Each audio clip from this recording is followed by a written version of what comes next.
Always. And everyone, welcome to Game Beyond the Game presents Talk That Talk, inspiring conversations with professional athletes where we inspire our audience as we explore finding vision and purpose in life and discuss tools to overcome life's transitions.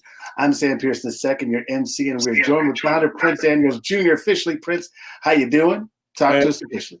I told you, man, I'm blessed. I'm always blessed. Another opportunity to have an interview with an incredible individual. First, let me say, before I say athlete, I want to say with an incredible human being and a great athlete. So it's my pleasure, man, to be able to interview this person. This is my brother. But I always want to say that I'm always great no matter what is going on. So I'm blessed. Thank you. Let's have a great time. What's up, baby? Awesome. And now you know how I do. I have to introduce our guests as the rock stars they are. So I'd like you all to welcome, clap your hands, stomp your feet for Cordaro Howard, who is originally from Phenix City, Alabama, and attended Georgia Tech, where he played football, where he received two-time All ACC All-American recognition, playing for the NFL Buffalo Bills and the Baltimore Ravens. He played 3 seasons in the Canadian Football League for the Winnipeg Blue Bombers and the Hamilton Tiger Cats. He has transitioned from the professional league days to now being a father of 3 and entrepreneurship that he describes as a refreshing journey that he embarks on daily, and currently has financial advising practice in Atlanta, Georgia, which is absolutely amazing. So again, clap your hands, stomp your feet for Cordaro Howard, ladies and gentlemen. I know Prince, I can't deal with you right now. It's real. It's real.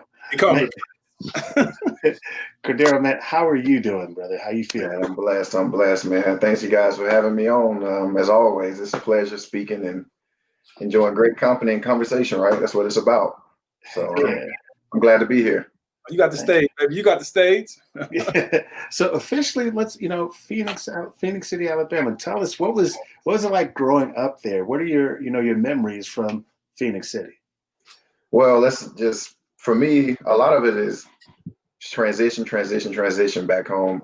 Because honestly, originally my mother is from Columbus, Georgia. My dad's from Alabama. So I spent a lot of time between both. And eventually my mother moved on over to the Alabama side, and transitioning from not having your friends around to, being in the whole scene of just something different, very small. I mean, one high school, one middle school, and elementary school, just this, I guess we call it that typical country living, right? So I enjoyed it because you were able to make a great time out of absolutely nothing. And when I say that, I say, come on, let's be realistic. I live in Atlanta now. You see these high school kids, these middle school kids got a lot of activities. What do we have to do back home? It was bonfires, which were a blast. You go to fairs, stuff like that. But for the most part, let's be honest, places like that is sports. It's Friday night football in high school, shut the city down. You see people businesses would close early. Everyone's going to be at Garrett Harrison Stadium, which was my high school stadium. So that part of the culture is what I got to embrace once I moved over there, because being in Columbus, Georgia, it was the second largest city in Georgia outside of Atlanta. So there was a lot more to do. And some of my folks were military, so it was a military base right there. So you got to see everything. So you go from all that to the country living. It's like, I don't know about that, but you enjoyed it. It's kind of ties into who you are now. Like it's always something about, leaving the nest and the roots, you uproot yourself and you leave. But sometimes even when you settle down and get a hold of reality, you root back down and you get back to who you are. So that was the biggest part of my growing up, was just being able to naturally enjoy who you are and naturally enjoy people and appreciate people for who they were. That's the biggest thing in those small places, because everyone has to interact. We don't have a mall. We didn't have a mall. You're going to run into everybody at Kmart or Walmart or Winn-Dixie or Piggly Wiggly. Let's be So let's be honest with yourselves. Guys, Piggly Wiggly does exist. So it does. And they had those quarter sodas in the machine, and I used to light them up. You can't put a quarter in the machine and get a soda now. Trust me. You better put that dollar in there. Inflation. Maybe to inflation. It's crazy. Inflation is a real thing. It's funny because growing up, a lot of folks thought that the Piggly Wiggly was a myth. It was just on these old shows. But, Piggly, I was so excited when I actually saw a real one in real life. It's real. It's real. Piggly What Wiggly. y'all hanging at? The Piggly Wiggly. That's what we were hanging. Your teammates were bag boys. Did you all The crew? girl you wanted to holler at, the girl you wanted to talk to was at the cash register. But don't get it twisted, guys. I worked at Subway. That was my first job. Hey, man, you were a sandwich artist. You were a sandwich artist, Cordaro. Brother, man, let me tell you something. Them sandwiches they got out now, I invented those a long time ago. Now, this is where the truth, y'all don't even know game down again. We get to the facts. We get to the facts and stuff. I would tell that dude who the little Jared. Well, no, Jared. You're bad. You've done some bad things, Jared. But hey, yeah, if they need to holler at me about my little I need to recoup some of my finances from them, of course. They were stealing your ideas out there, weren't they? Hey, but PJ, to their defense, I do appreciate them from having me get from 225 pounds as a senior in high school. By the time I reported to Tech, I was 298. Thank you, Subway. I did eat fresh. What type of salad did you eat? I mean, I'm not salads. What type of sandwich did you eat? Well, man, my mom, right before games in middle school, my mom would bring me this. And it's the cheapest sandwich they got called a cold cut because how time was hard.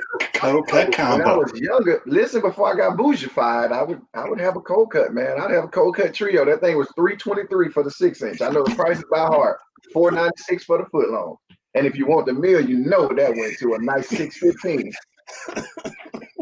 But no, seriously, so now I go and I want to I shop at Publix now. I don't really go to Subway. You got food. But if I did go in there right now, when I did do venture off, I get the wraps or either the grilled chicken breast is still pretty good. Yeah, man, good. It's something about when you work somewhere and you know how things operate, you can kind of pass by that place with no hard feelings. You didn't see the meat fall on the floor and pick that up, man. That's all right, man. They're gonna be okay. I was a sandwich artist too. No, that wasn't you though, Cordaro. You didn't do that. Bro, I used to be in there with my little tight T-shirt on. My name tag said "Trouble" because my manager loved us. Seriously, she loved us. One of us, and both of us were teammates. So one of us said "Trouble" and the other one said "Trio," and that was us. And we were the two we were the people you didn't want to close for you the night before because it might not have been as clean as you wanted it to be the next day. Sandwiches are delicious. Everything else we don't know. I went from the green shirt to the purple shirt to the black. You must listen. This is one of the best Subway commercials of all time. If they get a hold of this, they're gonna owe you another check. Hit me. Give me my money. Man. So, man, Cord, that's awesome, man. So you had humble beginnings. So how did you make it to Georgia Tech? I made it to Georgia Tech. My senior year is just when I'm not gonna say life. Football took off for me. Like I said, I was a late bloomer. I didn't start playing football till the 8th grade, and I was, for the better way of putting it, I was terrible for the first 3 years of it. I wouldn't even want my mom to come to a game because I'm like, if we don't get up by 100, you won't see your son on the field today. And sometimes my coaches would be like, maybe 105. So it's a lot of competition in those small places like that. It's some kids that have been playing all their lives. Yeah. So my senior year is when it the schools who scouted me didn't scout me. They were scouting my quarterback. Mm-hmm. And they were like, who is this guy who's just all over the field playing multiple positions? Because I went from tight end to tackle to guard to center, back over to the other side. So versatility is what got me exposure. Mm. And then they wanted to know what his books were like. Well, let's just be honest. The guy here didn't make many B's in high school. It was all A's. And I literally got accepted into some Ivy League schools off academics. Nice. So it was the thing that it came down to. Georgia Tech it says, hey, where can I go exercise myself? Because the NFL wasn't in the picture for me, guys. I'm not a growing up football person. I won't lie to anybody. It was just something I actually say I genuinely got out there and started loving to play the sport. And I love the brotherhood. Mm-hmm. So my senior year, that's what happened. They were scouting some other players. They scouted my quarterback and also one of the linebackers on my team was like the number one linebacker in Alabama. But so of course I said, hey, if I'm going to take one of these scholarships, and I mean, I got offers from Alabama, from home in Auburn, UAB, Ole Miss, just maybe like almost 22 Division I schools just as a senior. So it came to me kind of fast. And my family wasn't in a position to travel far to see me play, just in a better way of placing it. So I made a decision that would work for us all. I said, hey, for me personally, I had Philip Wheeler that was there. He's from home, and I knew him. And I had couple friends in Atlanta, but the biggest thing was the program. I mean, I came on my visit. Prince, he'll tell you, I had a great time on my visit. I met some great people, but they were one of the few schools who really said, hey, you're going to get tested academically here. Didn't sell me on girls, didn't sell me on us, having a chance at a national championship every year. Didn't sell it on, hey, you can come play in your backyard, or hey, come out to the West Coast and play. Some for a Southern guy, you've never seen palm trees. Yeah, I didn't, other than Panama City, which is true. And those were dead almost. So I said, hey, I'm going to go somewhere where my family's only an hour and a half away. I'm going to get tested academically wise, and then I'm going to get a chance to see if I can flourish in a major metropolitan city where there will be tons of opportunity for someone who looks like me. Nice. That's awesome. Look, I got a quick story to share, Stan, when we were in college. So when we were in college, I just came on the scene as like the superstar on campus. And so they were like, hey man, they were like, we got a recruit for you. I was like, recruit? I was like, what you mean? They was like, come on, PJ. He a big time recruit, man. Come on, man. We need for you to get this guy to school. I was just like, man, I got stuff I gotta do, man. And he didn't know, didn't show, or just didn't care about his little brother coming to there. Why does that sound so familiar? I'm sure. Boys in the hood. I know. Show. And man, make a long story short, we had a blast. And afterwards, he was just like, all right, you're going to be my big bro, man. You're going to be my mentor. I was just like, man, I'll see you. I'll see you later, man. I hope that you get a chance to come here. And I wasn't sure if he came. If he committed to our school. So surely, as the season went on, next season came, guess who show up? What's up, bro? I'm just like, he here. He had his arms out wide. He had his arms flared out wide, just like, what's up, bro? What's up, man? Just like, oh, he here. So, man, it was just beautiful to see how you matured, Cord. I'm super proud of you, man. You just always been the light of the party. Everywhere we go, man, if you want to laugh, Cord is going to make sure that you laugh no matter what. But he's definitely always been about his business, man. It's been me, Cord, and Calvin. We always hanging out. We got a little funny trio, man. But we pretty much do everything together. The world is not ready for that groove. Not ready for that groove, man. We do everything together. So we're always working, trying to make sure that we stay on top of everything and stay focused on all our goals. And so, I was just really, really proud of you to see you in college and then make that transition to the NFL, man. So I want to talk about the NFL, man. How was the NFL for you? How many years did you play in the NFL? Well, I got 3 seasons in, and it was, I'm not gonna say a dream come true. It was an experience, man. Once you sit down and look at statistics of how many people even make it, wow, it's like, God Almighty, you in the 1 percentile. That's like an unheard number. You know what I mean? Yeah. And it felt really good. It felt like home. Of course, as a rookie, I became a starter basically almost the first day. Mm-hmm. But before the second game of the season, I was in a starting role, which was scary. You had to grow up really fast. You had to mature. But let's just say God placed some great people in my life early, as far as coaches, mentors. My coach that coached me in college made the transition to the NFL, which kind of later, I would say, put a gateway out there for me. So I was comfortable when I got to the NFL. I was literally going through the same playbook that I was going through 2 years prior in college. So my retention was there, and that meant I could play fast and think even faster because this stuff is really, it had been embedded in me. And to see people had faith in me made me want to willingly go out and compete to just really show my appreciation. To be honest, that's really the best way to put it. And so I got to see a lot. I got to be with some really great guys. I went to like a team who was full of veterans, like a Marcus Stroud, or George Wilson, guys who had been in the business for a while, and they were the biggest thing about them, or like a Spencer Johnson. They're like, hey, this as first a business. It was really fun in college, but now you in high school and those times, but then you get to the NFL, this is business. You really have to learn how to turn yourself into carry yourself as so.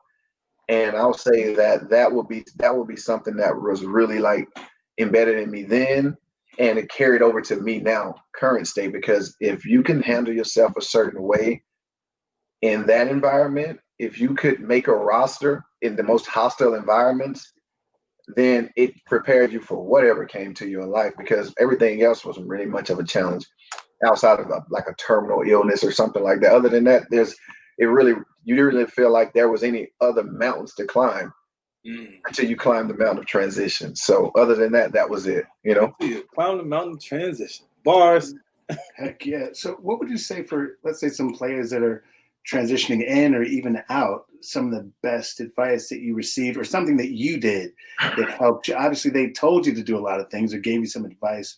What are some things that you did that helped you transition in and out? Like, what made that easier? The things that I did to transition in was latch on to people like PJ, latch on to people like Calvin, who are already at the highest level, or Michael Johnson and Phil Wheeler, those guys who are already in, who could carry that knowledge of what it takes to get, not just get here, because man, it's just like anything. It's so easy to obtain something, but to hold on to it is a whole nother ball game. And that entailed a lot. So these guys were just like, hey, it's a business. You always want to remember that. But they was like, hey, still have fun in it, and then just appreciate the experience.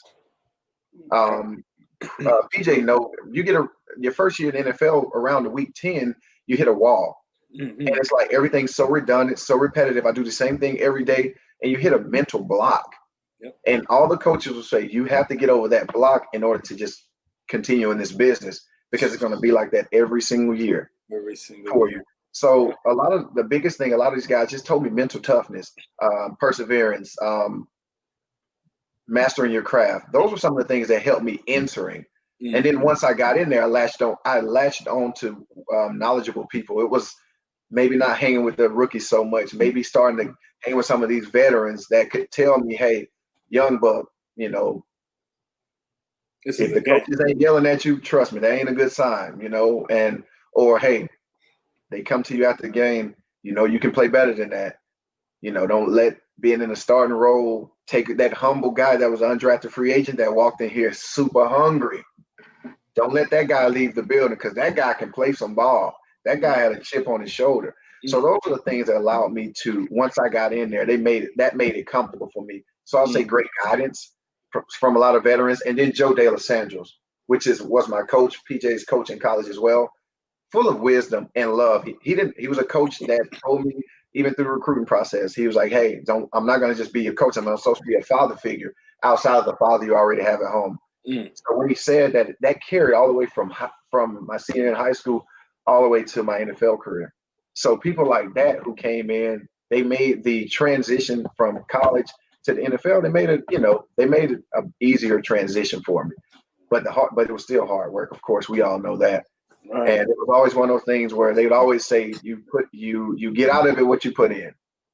I mean, he didn't use it that way. Trust me, he said a different word. Cable TV word. Now, freshly being into the game, I would always tell those guys, man, put in what you want to get out.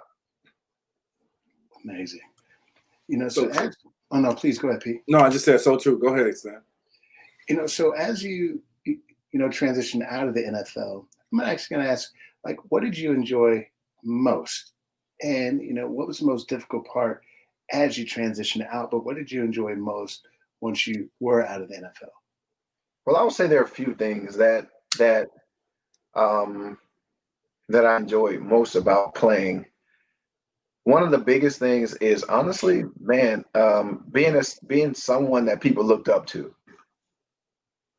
Even you would get letters into your lockers and stuff from people you didn't know from a can of paint who enjoyed your story, enjoyed your journey, and they were there along the way. You know, you had a lot of negative stuff in that stuff, and you're gonna have all your critical people. But when you had those kind of people to kind of come back in and just have it, you got it in your head, man, this is what it's really worth. And then also the locker room. I don't think I miss anything about the sports outside of being able to sit in a room and talk day in and day out to guys that were going through exactly what I'm going through. And they were so relatable. The locker room became your comfort zone. You were more comfortable in the locker room than you were at home. So when you walk away from that, man, that's tough. And then identity. Most guys, when you're in NFL, you'll say what you do before you say who you are. Oof. And that's tough, man. Yeah. That's tough. Wow. Because you literally take on an identity that you would put before your name. Before your God-given name, you put what you do out there. And then for something that doesn't last long, it doesn't matter who you are, it doesn't last forever. Now it's time to take that part and turn it around. And now to the forefront, you should have been presenting who you were the whole time. Oof. You know what I mean? That's what it turned into. It turns into you lose your identity. That's what it feels like.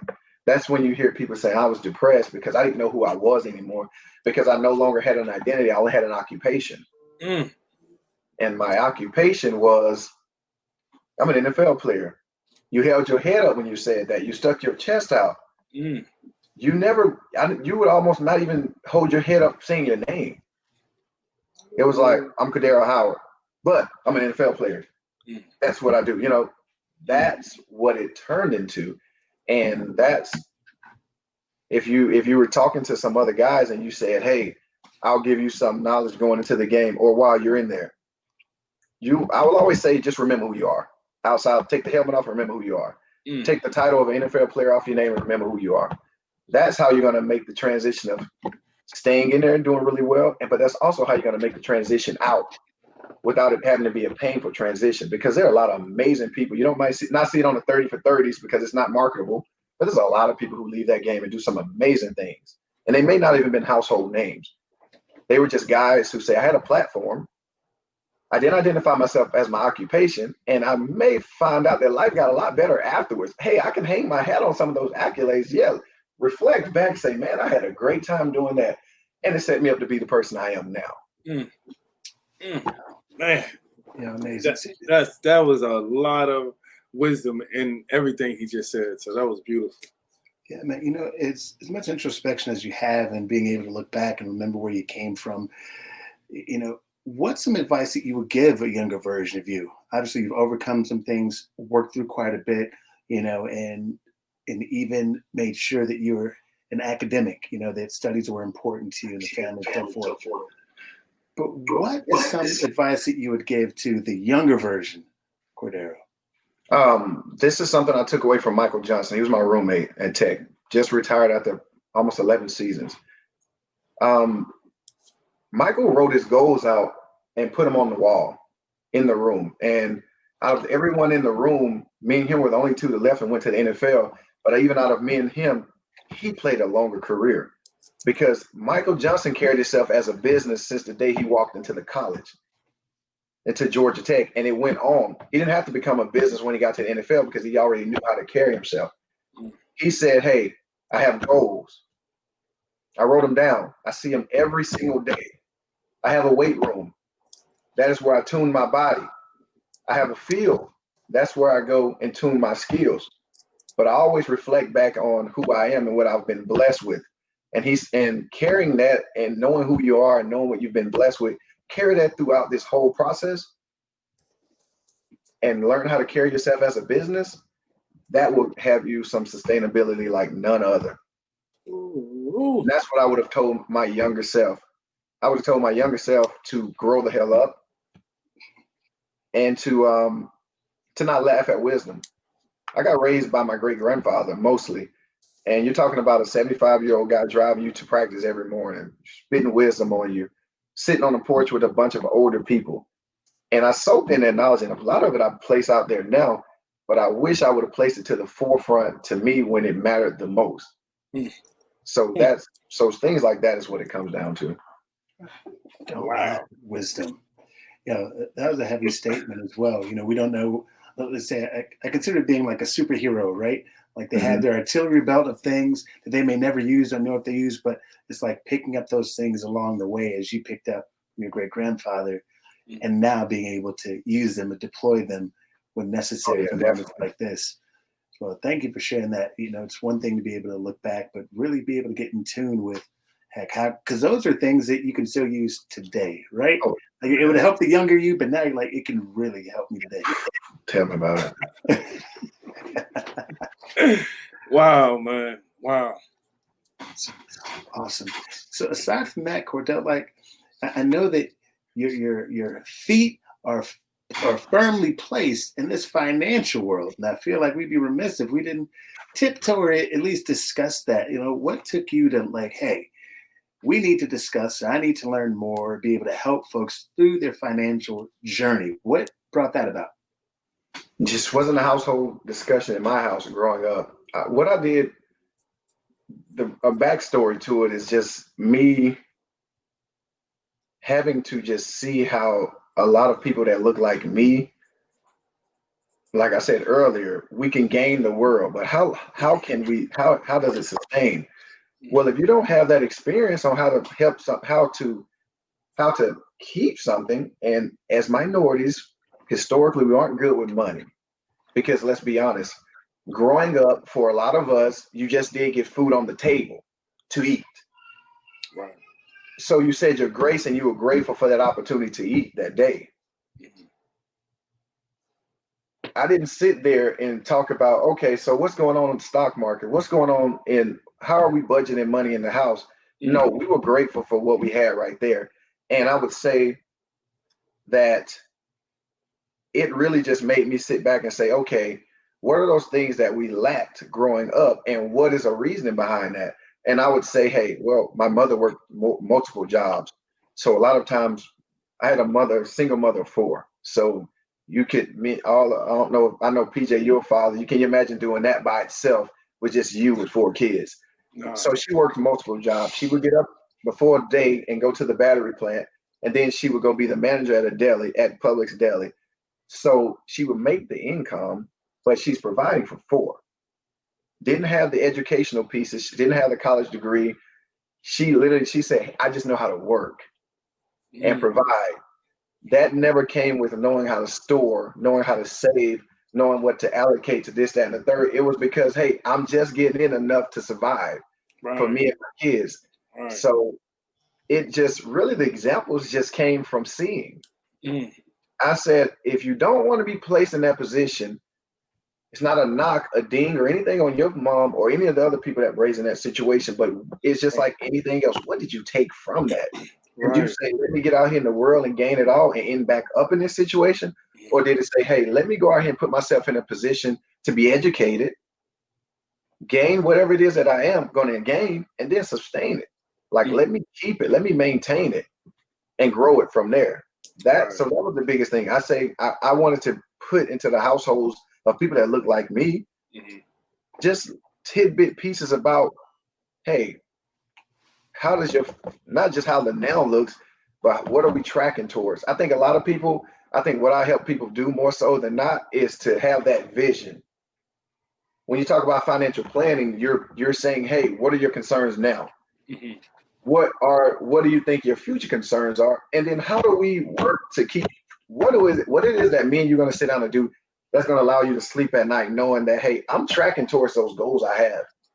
Right. And a lot of it came back to us saying it's not for me. That's you hear that more times than not. Right. And then I got sick of people saying that's not for me. You know what I mean? I think financial literacy is for anybody who wants that knowledge. Oh. So what do you do when someone says that it's not for me? Because I know me personally, I know that you're a motivator. So what do you do? How do you get them? I honestly ask why. Why would you feel it's not for you? And then the biggest thing is they'll say, well, I mean, I'm used to struggling, or hey, I'm not used to getting this. I'm not used to having X amount of money. So all I know to do when I get it is to spend it because I never had it. And I never had no one sit down and tell me, okay, budget your money, make sure you're looking into your, what I'm saying? Make sure you're allocating funds toward retirement. Make sure, hey, if you're a business, you're paying yourself. They didn't have that guidance because it wasn't naturally rooted in them. And that's when it goes back to what we talked about earlier. If it's rooted in you, those things come out to you when it comes around to that point in life, Right. So I think the biggest thing is right now is just educating us enough to have you stop saying that it's not for me, because saying that it's not for you allows a lot of people to pass you, but you were given equal opportunity on that. You just kind of had a dead ear to it. Oof. Wow. That's beautiful. Do you find yourself having more financial conversations whenever you're just out? It's now that you're in that field, like, do you just rolls off your tongue? Because I know a lot of people speak about money. No. I'm joking. The thing about it too is you just got to think about scenery. You don't want to be that person with your friends and all you do is talking about finances because you do that for a living. Right. But also I will be doing my people around me an injustice if I'm going to have them go put their money into situations with people they don't know and don't trust without at least having a third eye look over it. Gotcha. You know what I mean? Even if you don't work with me, let me at least sit down and look at some stuff for you, and I can give you some more educated advice based on what I know in my profession and know from just my almost 4 years now of being in the financial world. And I'm always like, if I can't answer this, trust me, I'll have someone who can, because I have a team. Right. It's not just me. I have an amazing team. So it's like, hey, if one presents the opportunity, the team breaks it down and we maximize that opportunity, maximize everything for our clients. You know what I mean? Right. I'm not one of those I people, because those are the people who I always watch out for, because I don't know everything. Yeah, that's a great point. And so let's say I'm young, heck, I'm middle-aged, whatever. I just came into some money. Maybe I just got drafted. What's the first bit of advice you would give someone? A player hits you up and like, hey, you saw what just happened. What do I do? Like, is there I would grill him. If it was an NFL player, I'd say, hey, first of all, prior to this, did you go put yourself in a position? Maybe you took money from an advisor or an agent or something okay, what are you owed out right now? Find out what you owed out right now, to be honest. And then when you know what you owed out, then you'll know what you're working with. I'll remind them that half the money they make is going in taxes. Then I'll remind them that their rookie year, that you put into your 401k, but you got to remember your rookie year, the NFL doesn't match it. They don't match it until your next year. So make sure you know that, but also make sure you look at what your 401k is being allocated in. Then I also remind them that you pay dues every week to the NFL. So don't ever get that out your mind that you pay the NFL dues. And the average player leaves the NFL their rookie year as of like 2018 or 2019 with about $75,000 of liquid cash, because half your money goes to taxes. You pay your dues, you pay your 401k, you pay your agent, you pay your financial people, and your regular living. And you don't think about that stuff when you have this amazing number that sits out there like, whoo, I'm making $600,000 this year. Well, off the top, Uncle Sam say, give me half that. So I always tell them, look at the half picture. I have half of this. Right. I don't only have to make it through the season. I have to make it through an off season before I'm going to get another check. Oof. So I would say save. I would say live minimal, because at the end of the day, when you're playing during the season, everything's allotted to you. You're eating at the stadium 3 times a day almost. You're traveling and getting a stipend on Saturday. So you're getting groceries, during the week you have your groceries for the house. I just rather you save your money during the season and then sit down at the off season and say, hey, I have X amount of dollars that I made. I didn't spend it crazy. I wasn't going out here buying $5,000 suits. I wasn't buying cars 0 miles on them. I'm able to leave out of the season. I always want to say to these guys, leave out of the season with 6 figures. That's great advice. That way you're not home during the off season crying and looking to run back to your team because I don't have anything. And I think the biggest thing is with the guys is they don't really realize that you only get paid for 17 weeks. 17 weeks. And then So you have that what 35 more weeks left. into 17 weeks. And I'll always say this first year is not about saving the world. It's about establishing yourself. Because you're no good to anybody if you don't end up anything after this. Ooh, good move. Oh man, that was amazing. That was amazing. How you mentioned earlier that you encourage people to live very minimal, but how do you encourage somebody that has not had anything to live minimal? Because the desire inside of them is like, what? We got all this money. Because I'll never forget when I first got my paycheck, when I first got my bonus check, I was like, oh, okay. Ooh, wow. Wow. I was like, I'm about to pass out. I was like, hold on. I was just like, okay. I was like, this for the season?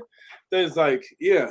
And then I was just like, okay, cool. And then it was like, you're going to get another check. I was like, I'm getting another check for real? I was like, okay. Okay. I was like, I'm going to cool down. I'm calm. I'm cool. You're going to give me all this money and you're going to give me some more money. I was like, all right. I just need to make sure. And so as soon as I got my check, I was just like, I'm rich. I went and called my agent. I was like, I need a car right now. That's when I bought that BM. That's $550 right away. I was like, brand new. When they brought it to me, it had 3 miles on it. I was like, who drove my car? They said we had to get it off the truck, brother. I was like, there's no way that you can reverse them out. And I honestly believe you did that because you're real petty. Hey, work that odometer back. Hey, but you have that desire. How do you tell the players to simmer down? Because that seems like a boring life when everybody else getting the bag. They got chains, they got cars, they have everything. It's that monkey see, monkey do type of attitude and environment. So what type of advice do you give them? I'd let them know it's a one contract league most of the time. You're probably not going to make it past your first contract. Ooh. So if I know I'm not going to make it past my first contract, not saying that I'm not going to work hard enough and not put myself in a position to not, I'm going to say, hey, if someone told me I am going to, in 4 years or 2 or 3 years, that I'm going to make, worst case scenario, $500,000, and I'm going to be in position to where if I market myself the right way and have the right people, half the things around me are going to be free. Then I'll ask myself, where's the room for me to go blow that money? And what is the reason for me to, when I don't even have a reason to? Because when you make it to that highest pedestal, when it comes to that, when you make it to that level, your name buys you everything you want. I would challenge them to get, I would always challenge these guys to, I'm not going to say find the most frugal person on the team, but I would challenge them to pick the brains of the guys who got picked up in their same spots, the same directions, and ask them what it is that they do with their money. And then they'll find out that it may be some people in that locker room who've been playing for 5 years, but if they don't make it to a new contract, they're going to have nothing. And you ask them, do you want to be in that position? Do you want to be in a position where you enjoy every single thing that you have in your 20s, and then when you hit 30 years old, all you have now is the memories? Then you're going to build resentment for yourself, and you're almost going to feel like you wish you didn't make it. Oh. So I would always any of my current players that I have right now in the NFL, I got them to, and I got this from Bilbo. He said, get them to go root themselves back where they're from. Why you need to go buy a new car when you can just go sign some cars, and the local car dealership will give you a car. Boom, that's one of the biggest bills gone. You might pay car insurance and they might cover that. Oof. Why would you have a house? Why would you have a place where you play and where you plan to be during the off season? Get you a month-to-month lease, because you can be out of there tomorrow and you'll be stuck with a lease. Get you a month-to-month. Get you a roommate your first year. I had one. No shame in my game. It's like, you need to find somebody that's going to humble you. You need to find that person in the locker room going to say, hey, you ain't got nothing yet. I was blessed to train with Marcus Stroud and PJ, and those guys like that didn't know me and Stroud would be teammates. But he said, hey, boy, that's gas money you get your first year. That's gas money. Ooh. And for us, and for the people who look like us sometimes, that come from different situations, man, people, even family members, make you think. Even I've seen cases where parents make people feel like they got to pay them back for raising them. That's also because they don't know any better as well. Right. Wow. So I like to, when I'm dealing with players, I like to talk to their parents. I like to educate the players, but I also like to educate the parents as well, because I have to let them know that what it looks like on paper and what it is sometimes are, man, they're two extreme different things. And when you can get that understanding and you can get them to sit down and say, hey, Cordaro, you're right. You know, I'm only getting paid for 17 weeks. I'm putting money into my 401k. I'm paying my dues. You know, I have a place here. I split it. You know, I pay month to month. You're right. I don't need the Rolex my first year. I don't need the brand new BMW with no miles on it my first year. I may not even get a car my first season. I like to encourage them to get a rental car in that city because they give the team discounts. Wow. So why not take advantage of that as opposed to pulling a car note for something you may not even want once the season's over with? So eliminate that factor too. You get what I'm saying? Just things like that, man. Just being mindful that, hey, I don't know if a next year is going to exist for me. That's what I'll tell them. And they don't want to hear it, but that's what I'll tell them anyway. That's I'm good. a third-round draft pick. I'm going to be here next year. Not these days. They don't invest enough in you to not want to cut you no more. That's also a great point. Just seen a first-round draft pick that's been there for 3 seasons now for the Jaguars. Now is a free agent. Who was that? Leonard Fournette. He was released yesterday. What? Running back. Rushed for 1,000 yards last year. You're expendable. Really? It's not like a Calvin Johnson age where they threw you this money up front, or the quarterback. What's the quarterback? Bradford made more money. It's just, hey, their teams were more on the hook for it. Now they're not. So your status and it does not matter. If you're not producing or we feel like you're not a good fit, you're out of here. Wow. So that messes with your money. Yes. And if these guys don't understand that, then I feel sorry for them because this is real. Yeah. And if you don't take the time, and then also it goes back to their college days. We didn't take a college course and say, hey, if you do make it to the next level, this is how you should handle yourself business-wise. They don't teach that in college. No. Because they think it may give the guys too much foresight on seeing things. But let's be realistic. What is the goal for most guys that come into a collegiate level? Their mind is thinking to make it to the next level. So some of the infrastructure into some of how these colleges are set up should go to that. I mean, I have friends who are, it's a situation, and Gary Guyton touched on this. He was a former player. He was like, you don't get a lot of the opportunity to grow with your pockets. Your pockets just get fat. So when your pockets get fat, your ears close because who can tell me anything? That's it. Don't get a chance to grow with your pockets. You don't. A doctor goes from college, medical school, residency to now he's practicing. All those things along the way had to teach him how to just keep this little money I'm making doing my residency because I'm probably using some of it to pay back some of my student loans. Facts. I don't have anything. I'm literally getting clients who just in their 50s celebrating paying off their loans, their student loans. But they've had practices that have been making millions of dollars over the years. They grew with their pockets. You talk about a guy fresh out of college, you throw him $500,000. Where did that growth come from to your pockets? No, brother. You skipped the line.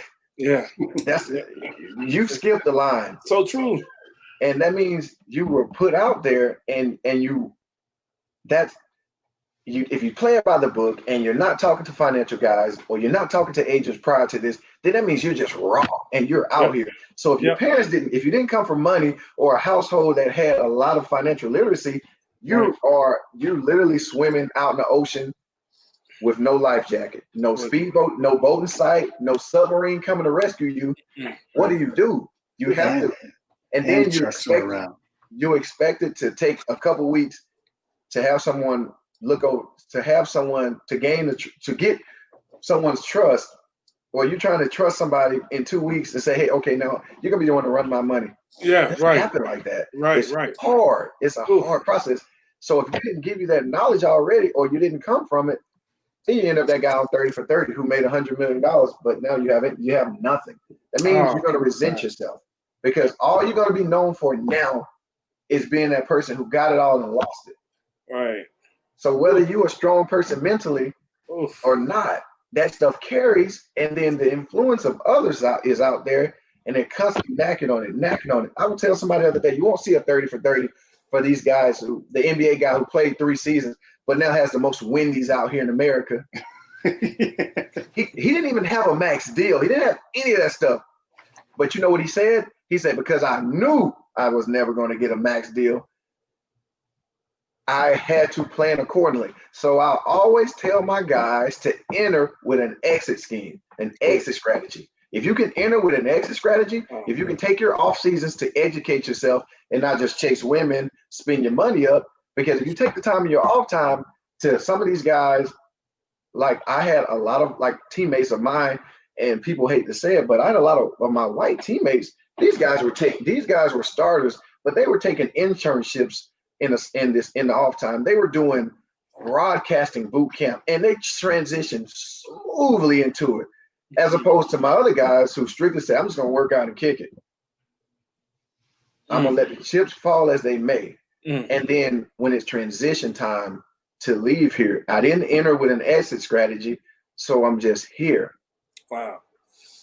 Oof, man. Woo. Thank you for that. Enter with an exit strategy. That's amazing. Prince, what else do you have, man? What else do you have? I have so many more things I want to keep going, but I know our show's going to come to an end pretty soon. But, man, you mentioned so many incredible things. But the one thing that I do want to mention is you mentioned transition. And I want to transition to like what you're doing now and how you're being such an influence on the social media platform. You know, when you talk about grind and when you talk about mindset, I've seen you put in the work. I made a vow to myself I was going to work out for 365 days, and I still do that. I'm just not big on posting it on social media. Some days I get on social media and post. Some days I don't. But it's me and my brother. It's me, you, Leger, Dewan. Leger, Dewan, 26 Fit. You know, right. You got Ricky Sapp, and okay, yeah. For me it is this. I don't know who that I played with or who I've came across in life who, hey, I don't know their current situations. And for me, I'm happy with knowing that I didn't keep all that weight on me from playing football. You know, I say, hey, for me personally, my family, I do it for a lot of people in my family as well, because a lot of people are bad eaters where I'm from. They don't exercise properly. And then later in life, you get these complications. My grandmother passed of congested heart failure. So I kind of vowed to myself, and even seeing with my father struggle with certain things sometimes until he started deciding to do some things right. I said, I got to just lead by example. You know, I had to lead by example, and I need to hold myself accountable. But then when I started posting stuff, people started holding me accountable as well. So then it becomes a community of being held accountable by different people. Right. And when you talk about the grind, come on, Prince, we used to waking up at 5 o'clock in the morning, 4:30, getting the workout in. Or for me, I'm waking up at 5, I'm getting my oatmeal in me. Handling business if I have my kids, you know, doing all that. Then I'm getting to the gym because again, the locker room wasn't just my place of peace. Also, the gym was as well. So it's when nothing else matters. Is when when I walk in that door. Whatever's outside that door, it's irrelevant right now. Those 2.5 hours I'm in there, I'm gonna use those to set my day. And so that's my first 2 hours a day start. Yes, they definitely start in the gym. And then I'm clear-headed going to my office, and I'm ready to tackle the day. You know what I mean? Because I feel refreshed. And I mean, I trained with Prince out there in San Diego. First thing we would do, we're up at 5 o'clock. You know, either meditating or you're getting your juices. You're getting, you know, you're juicing and you're doing whatever it is to get yourself, but you show up. Right. When you're getting up and you showing up. Yep. That is setting the stage. You know, setting the stage. You're setting the stage for yourself, man. That's it. Like you prepare for what you have next, and you know that morning routine of getting up and working out in the morning, it's priceless. It's invaluable because you've already attacked the hardest thing in your day, and now after that, you're just going to live your day. So it's a rhythm, it's a flow, and I love it, man. And I love that you continue to keep posting because you hold me accountable. but I'm known for holding myself accountable. But I mean, just by trying to be consistent in my posting, you help me out with that, because I'm a little bit more reserved when it comes to social media. But now I'm getting out there, and I appreciate you for that, man. I love what you're doing. And you don't never know who it reaches. You know what I mean? That's the beautiful thing. There's pros and cons to everything. You say pros and cons to social media, pros and cons to some of that. But given the right context, the right origin of where it's starting from and what you're trying to do, it's more so helpful than offending to anyone. Right. You feel better. Your confidence is there, and it should show. You don't have to hide that. That's a blessing. You don't have to hide that, man. Let me tell you something, man. Don't hide it. I know people like, man, this guy don't keep his shirt on no more. Don't hide it, baby. Don't hide it, baby. Man, the picture that we have for you, ooh, you look like the Marshmallow Man from Ghostbusters, But now, man, you interesting. I wasn't gonna do that to you. I ain't do it. Thank you, bro. Now you're looking like Arnold Schwarzenegger's illegitimate kid, man. You looking swole. I know. Get the chopper. Oh man.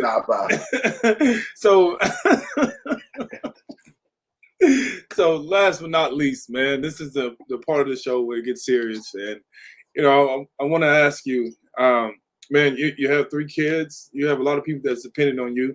You made it out of Alabama, and you are a role model to everyone, but everybody that's passing in 2020, and like Bilbo's like, dang, P, you trying to put a voodoo on me, a crux on me? I'm like, that definitely not. 1, 2, 3, you're knocking on wood, because that's not going to ever happen to me. You got more work to do.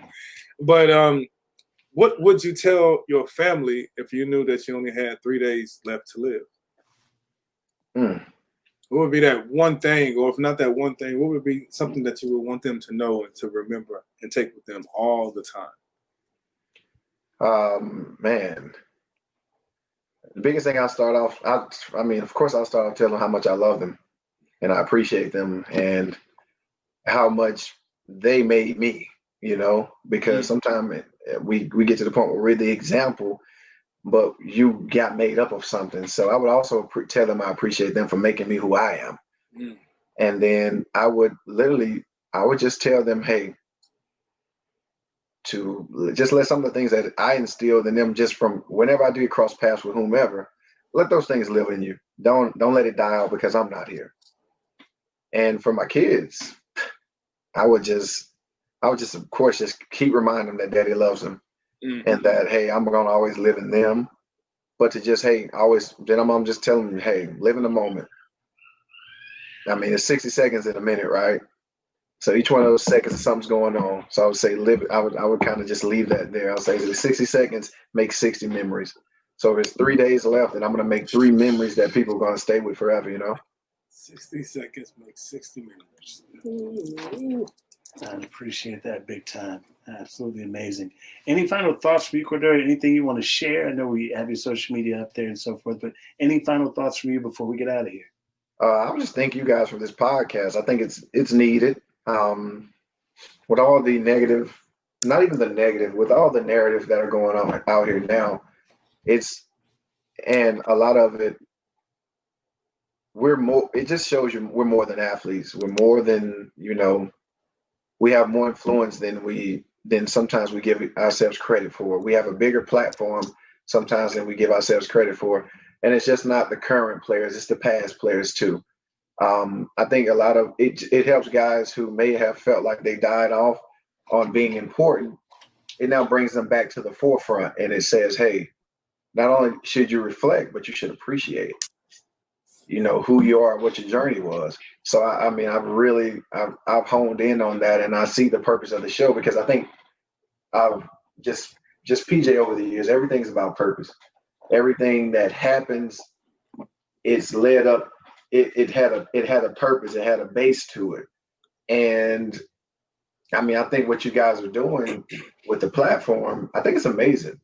And I'm just looking forward to seeing it grow and have an opportunity to be on here and to just, I guess, be a part of it, I appreciate it from on my end, because I think it's, even if it only touches one person and it gives them a sense of of urgency on, hey, whether I'm a current player, former player, whatever, hey, it's all about transition, man. Because the heartaches that a person that only played for a year or 2 years or 3 years, it's the same heartache the guy that played for 12 years is going to encounter leaving out of this game. Right. It's what am I going to do once my so-called identity has been stripped? Oof. What you're going to do is you're going to smile and you're going to transition because you're still alive. You've been blessed. You've been put in a position to be influential to so many people. Yeah. So that appreciation alone for those things should help you ride that wave. Oof. And so, I just encourage you guys to keep reminding people to hone in on their identity, know who they are, appreciate who they are, and then it shows. It'll start showing. It'll start manifesting in everybody. You know. All right. Oh man. Oh yeah. I got one last thing to say, Cord. I just want to tell you, man. I love you and I appreciate you because I never forget when we were training in San Diego, and I was at the last bit of my depression curve. I remember you told me you was just like, Pete, you did what we did not do and what we did not know how to do. And he said, man, we've always looked up to you. So no matter what you do, man, he said you can keep your head down, but don't keep it down long. He said, because you always got somebody looking up to you. Or you said, don't feel down because you always got somebody looking up to you. I forgot exactly how you said it, man, but whatever that you said, it resonated with me and it made me stand up and remember who I am and what my name was.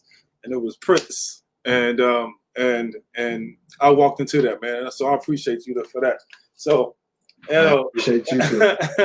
man, that's love, man. So thank you for doing that and being a great brother.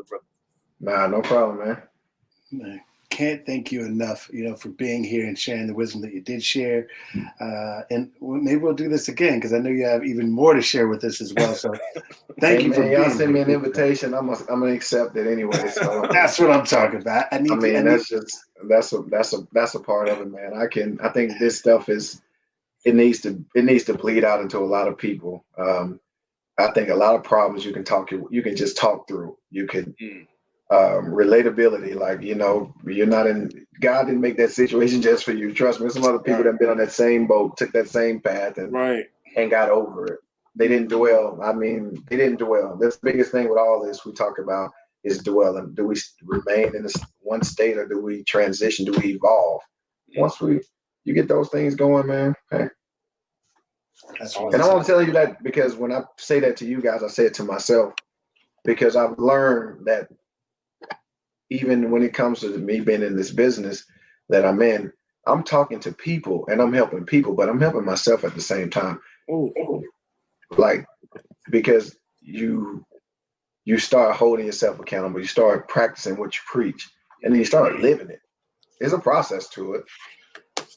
Then it becomes second nature. And until it becomes second nature, and I mean fully second nature, I'm just preaching till the wheels fall off.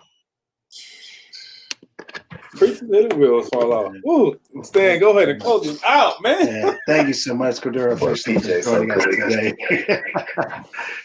Thanks for sharing your story and being so transparent and helping us with this transition. For those of you watching, please don't forget to like, comment, and subscribe to our YouTube page, Game Beyond the Game. You can join us here next week on Game Beyond the Game Facebook every Tuesday at 2 p.m. Pacific Standard Time, 5 p.m. Eastern Standard Time. And remember, that you're always working the transition. You're not alone. So appreciate you all. Have a good one. Yes, sir. Man, thanks, man. Man, thank you. Peace. Peace out.